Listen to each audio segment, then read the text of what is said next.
2,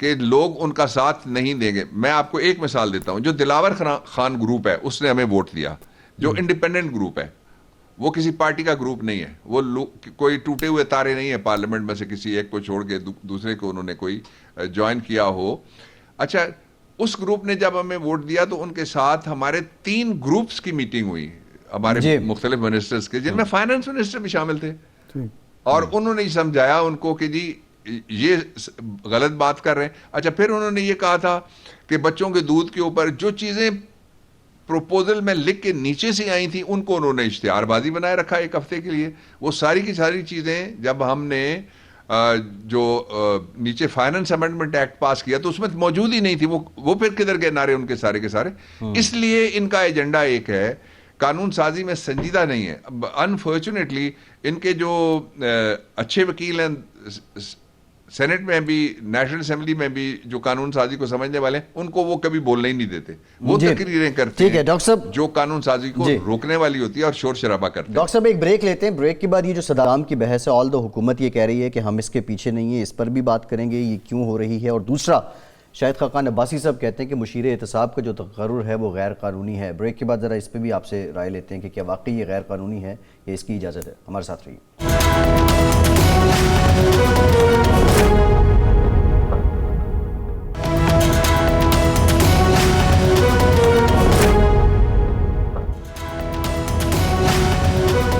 break کے بعد ایک بار پھر سے آپ کا خیر مقدم کرتے ہیں. گزشتہ روز سابق وزیر اعظم شاہد خاقان عباسی صاحب ہمارے ساتھ موجود تھے. ڈاکٹر صاحب, بریگیڈیئر مصدق عباسی صاحب کی تقرری سے متعلق جب ان سے بات ہوئی تو انہوں نے کہا کہ یہ عہدہ جو ہے وہ غیر قانونی ہے. ایگزیکٹلی انہوں نے کیا کہا, ذرا یہ سن لیجئے پھر آگے بات کرتے ہیں. جناب ریڈر صاحب, کس قانون کے تحت کسی کو ملزم سے مجرم بنا سکتے ہیں؟ مجھے وہ قانون بتا دیں.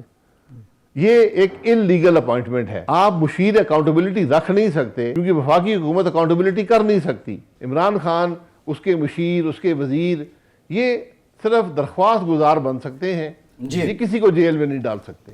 نہ ان کے پاس اختیار ہے, نہ قانون کو اجازت دیتا ہے. ڈاکٹر صاحب, عباسی صاحب کہتے ہیں کہ احتساب کرنا اداروں کا کام ہے اور مشیر وزیر صرف جو ہے وہ درخواست گزار بن سکتے ہیں, وہ احتساب نہیں کر سکتے, لہٰذا یہ عہدہ جو ہے یہ غیر قانونی ہے. آپ بتا دیجئے یہ جو تقرر کیا جاتا ہے یہ کس قانون, کس آئین کے تحت کیا جاتا ہے, اور عباسی صاحب کی دلیل کس حد تک درست ہے؟ ارشاد صاحب اور فیصل, کیا کمال کی بات مجھے آپ نے یاد کروا دی اس سوال سے. ارشاد صاحب, آپ کو یاد ہے کہ درخواست گزار بن کے نواز شریف نے کالا کوٹ پہنا تھا وکیلوں کا حق مارتے ہوئے؟ بالکل. جی سپریم کورٹ کی سیڑھیاں چڑھی تھی, اور جس وزیر اعظم کو اس نے ووٹ دیا تھا اس وزیر اعظم کو ہٹوانے کے لیے وہ چلا گیا تھا. آپ کو یاد ہے اس سے پہلے ایک ملک کا صدر تھا جس کو اس نے ووٹ دیا تھا, اس صدر کو ہٹوانے کے لیے نواز شریف گئے سپریم کورٹ آف پاکستان میں وکیلوں والا. پھر انہوں نے, اور اس دن تو انہوں نے ٹائی بھی پہنی, باقاعدہ کالی ٹائی انہوں نے پہنی ہے, لا کیے بغیر اور پریکٹس کیے بغیر. اور وہاں جا کے انہوں نے کہا جی کہ ان کے اوپر وہ جو میمو گیٹ ہے وہ ذرا بنا دیں. اور میمو گیٹ میں صرف وہ جو سزا مانگ رہے تھے اس وقت کے صدر کے لیے وہ موت کی سزا تھی, چھوٹی موٹی سزا تھی.